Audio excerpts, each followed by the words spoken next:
Group 1. Ayan. Group 1. Di ano, may Group 1. Group Tapos 1. may mag-e-echo ng group 1. Sino po yung mag-e-echo ng group 1?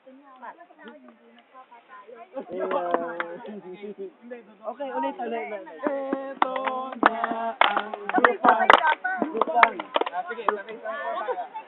Tapos hindi, may magsusunod po ng boses. Halimbawa, di ang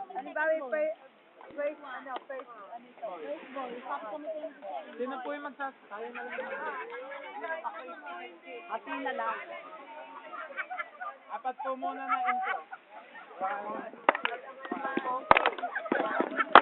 Ayan.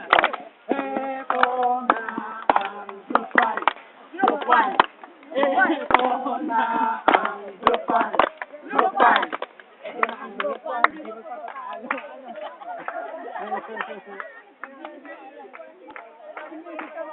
Ito na ang Group 1, hindi nagpapatalo. Ito na ang Group 1, hindi nagpapatalo. Parang yung may pangkakon tayo.